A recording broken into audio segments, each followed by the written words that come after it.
I do not believe in clickbait. I fasted for my dream job, and I think that God took me through such a testimonial experience that I am supposed to share that with you, encourage you and inspire you, and hopefully touch your heart by the end of this video.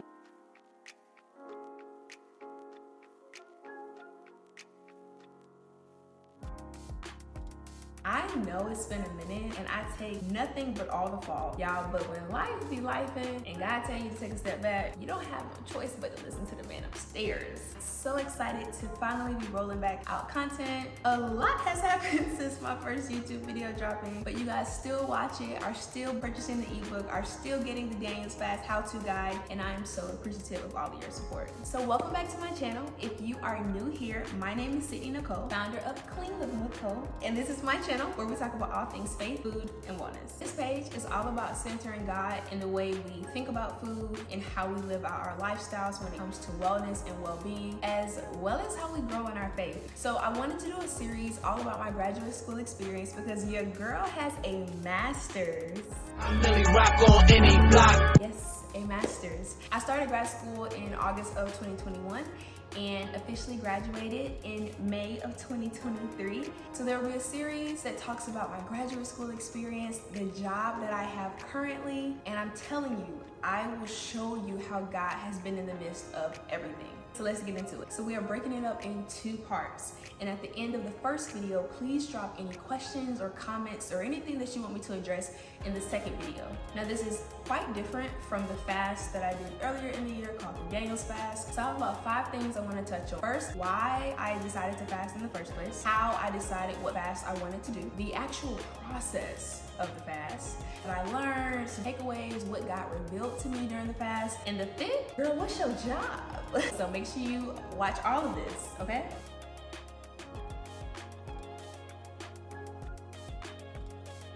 So being that I went straight to grad school for undergrad, your girl ain't never really had a real job. And y'all, because this is my big girl job, I just felt like it was really important to go big or go home. I really wanted to be where God wanted me to be. And I know that sounds cliche, but like I've had my pastor talk multiple times about people being in jobs that were never meant for them to occupy.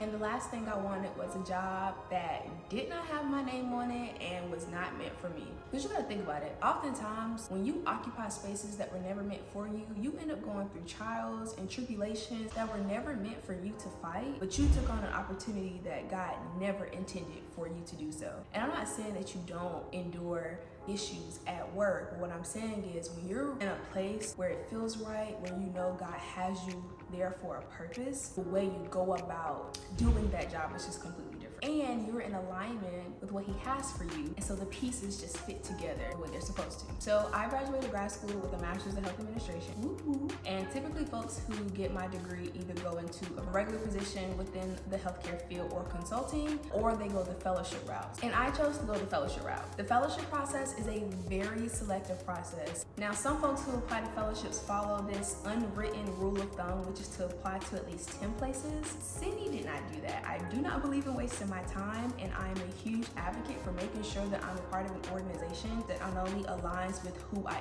am, but my values and what I want professionally. So I started off with about 15 hospitals around the country, and after many conversations with mentors and me just trying to figure out what exactly I wanted out of my experience, I dwindled it down to 5 organizations. Another reason why I wanted to fast is because I really wanted to be focused. I needed no distractions for many reasons. One, I was in my final year of grad school, and so I wanted to make sure I was still getting good grades. 2, I was a part of our NACI case competition, which is a national case competition where 25 to 35 schools around the country come together to compete on a business case. My program specifically has won numerous times in the year, and so there was no room for messing up. And at the end of the day, our team wanted to win and we wanted to do really well. So having to balance being a full-time grad student and being a member of a national case competition and applying to fellowships, I had a lot on my plate. There was no need for distractions. And I needed God to be there with me every step of the way, whether that was in my classes, preparation stage for the case comp, or during the application application process to these organizations. At the end of the day, I needed God to be in the midst of all three. I'll never forget how I decided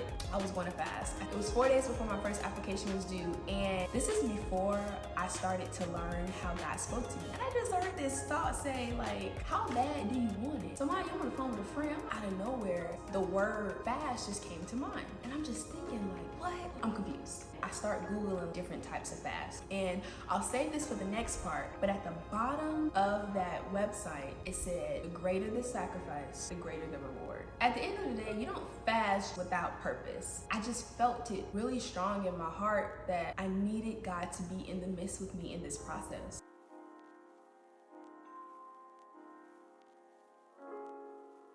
Now, I can remember as far back as middle school, my first introduction to fasting. So now that I'm older, I know the meaning of why we were fasting, but my mom and my grandma introduced concept of fasting really early on. So when I would do Lent, I'd give up little small things that a young person before the age of 18, might see as a huge sacrifice. I say that because fasting for my job was too big for fasting from sweets and fasting from TV. I knew it wasn't big enough. And I don't think I would have had the longing of truly wanted what God wanted for me if my sacrifice wasn't big enough. So I found this website, about different types of fasting. When I saw fasting from social media, I could do nothing but scratch my head and probably every other part of my body. Cause what? Fasting from social media meant no more making money from my page. And the caveat is I did not know how long this fasting process was going to be, which means I had no idea how much money I might have missed out on not being on my social media page. That's when I knew what fast I needed to do.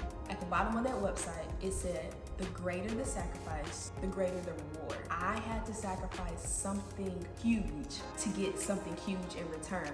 And to me, that very first job was too big of a next step not to take it serious. So I'll never forget the night I decided what fast I wanted to do. I made a public declaration on my Twitter. I said, God, this marks the day that it's me and you. So I deleted all my social media apps and I told myself, you are not allowed to re-download these apps until you secure your fellowship. And y'all, I'm not gonna lie, it was so hard at first because you realize how much you be scrolling. And as a content creator, I'm posting every day, I'm engaging, I'm on stories. And I remember the first day being like, okay, what do I do now? I found myself having these huge, empty buckets of time or waiting at the doctor's office. It's like, what do I do? I'm just sitting here,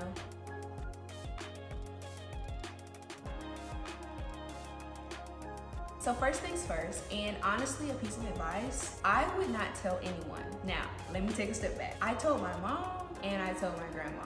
I didn't tell anyone else what the process looked like until after I got my fellowship. The reason why I say don't tell anyone or keep it minimal or just be careful who you tell is that fasting is an intimate experience between you and God. And it is really important that you don't have the wrong people around you who know about the experience that you're going through. It could detour you, discourage you, and I'm just very intentional about who I tell I'm going on a fast. So I had to figure out what I was going to occupy my time with. So quickly, I realized that my butt needed to be in a gym more. I had so many books that I had bought that I hadn't read. On top of, I wasn't in the Word of God like I should have been. I started to do more Bible plans on the Bible app. I also had a lot more time to put into the application process. I also decided to get more involved at church. And y'all, how I found my church in grad school is a video I am so looking forward to talking about because God did his thing, okay?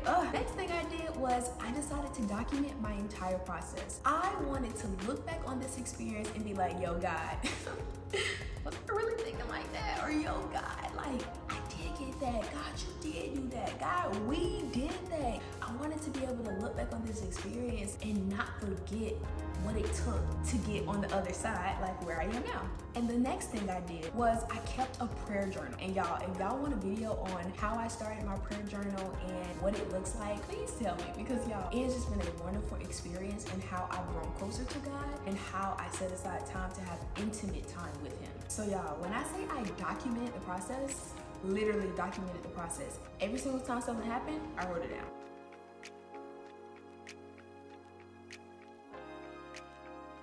So on September 1st, I submitted my first application to my first hospital organization in the country. Keep in the back of your mind that my best girlfriend in my graduate program also applied to the same organization. On September 6th, I attended my first young adults night at my church and asked the pastor of the young adults group to pray for me and my fellowship process. He is a person who is trusted within the church, so I felt comfortable enough to tell him, and that night we prayed and came into agreement with not only my fasting experience, but also just truly making sure and asking God for the fellowship and the job that he had for me. So on September 9th, which was 8 days after I submitted my first application to the very first organization I applied to, I got a first round interview. 4 days later, on September 13th, my best girlfriend told me that she got a second round interview offer, y'all, and 2 days later, on September 15th, I got denied. Facing rejection has to be a video that I make in the future in itself, because the spirit of rejection will have you in such a dark place that you don't even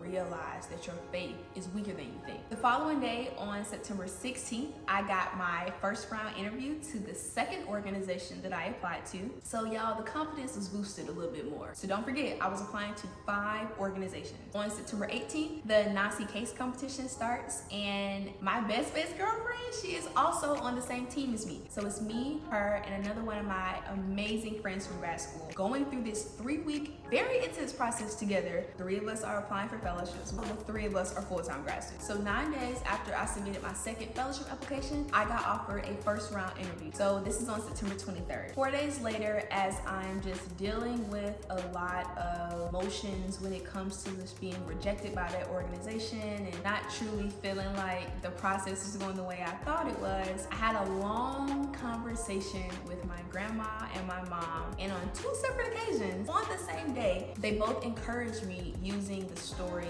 of Joseph from the Bible. And y'all, that's how you be knowing God be in the midst and he be working. When you got 2 people talking to you about the same thing on the same day, I had no choice but to realize that God was trying to speak to me, encourage me to keep going. As a piece of advice, if you're going through the job process, fasting for a big opportunity, pray and ask God to give you spiritual endurance, because the road is tougher than it seems. So 3 days after I got the offer for the first round interview at the second organization, I had the first round interview on September 30th at 10 a.m. and then they offered me a second round interview at 4 p.m. the same day. Later this day is also the very first day of a women's conference that I attended at my church.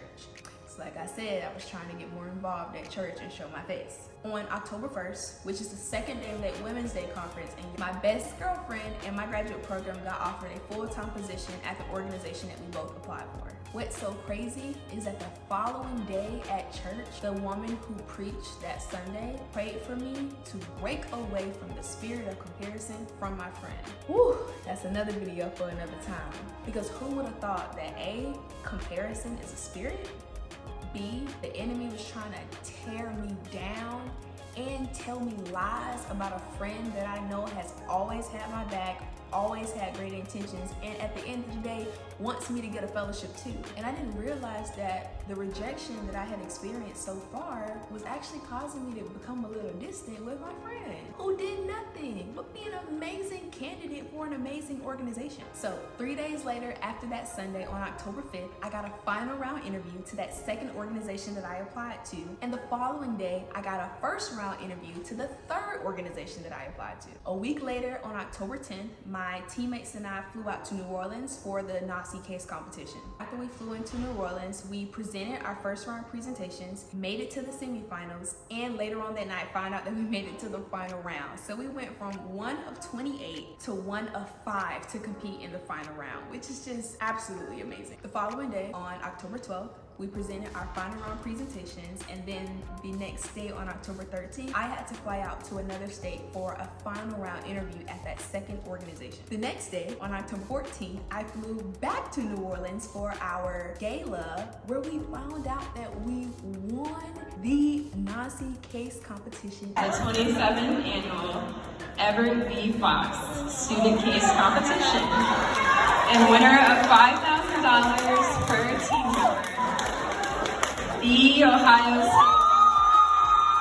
State. A national case competition that literally only God can get the credit for. So 2 days later, on October 16th, I fly out to another state for a final round interview at that third organization. The following day, on October 17th, I interviewed at that organization and then got denied by that second organization. So I know it can be a little confusing, but y'all, I was nervous because at this point, I had already been denied by 2 organizations. Not to mention, I told y'all I was thinking about applying to 5 different places. So that 5th place, I decided at the last minute before it was due that I wasn't going to apply there because God vividly told me I wasn't supposed to go back. And when God tells you no, no means no, okay? But y'all, something about the interview at that third organization felt so right. Let me preface, I am not being cocky or boastful about what I'm going to say next, but I knew I got the fellowship because I remember the night before my interview saying, God, make it so clear if this is not where you want me to be. Y'all, I remember it vividly. They gave us a tour of the hospital, and as we were walking, I'm walking this way, I saw future Sydney walking to the right in a real cute suit at this organization, badge and all. Like I saw myself. And I'm telling you, it was that moment and then how smooth the interview process was that I just knew I got it. I knew that was the organization that was for me. And so I was really, really, really hopeful that they were going to offer me. And almost 24 hours later, at 4:45, I got a call from the program director of this particular organization of them offering me. And I remember her saying, you know, we can give you 24 hours to make your decision. I was like, yeah, I don't need that. I'm gonna accept right now. Y'all, I didn't know a salary. I didn't know if we were gonna get relocation, but it was something about my heart posture that I knew that is where God wanted me to be. And I know the professional desires and goals I have and what type of work I want to do in healthcare. And that organization, with how big they are, with the things that they do, I knew that this was going to be the organization that would propel me to be able to do some of that work. So y'all, I know that was a lot, which is why this video is going to be 2 parts. The fast lasted from August 31st to October 18th. And let's just say it was worth the wait. Now I know I might have you on the tip of your toes, or what did I say, at the end of your chair. Y'all, it's one of those things. I know I might have you like, so where do you work? What are you doing? Like, what ended up happening? And this is why you gotta stay tuned for part 2. In part 2, I'm gonna tell you everything that I learned, key takeaways, things that God revealed to me about myself, about people, about just life in general. And I'm gonna tell you where I ended up working. I'm so happy where I am. I'm happy with the work that I'm doing. I'm grateful for the people that I have around me. I'm literally just overjoyed by like what God did and what He's doing and what He will do.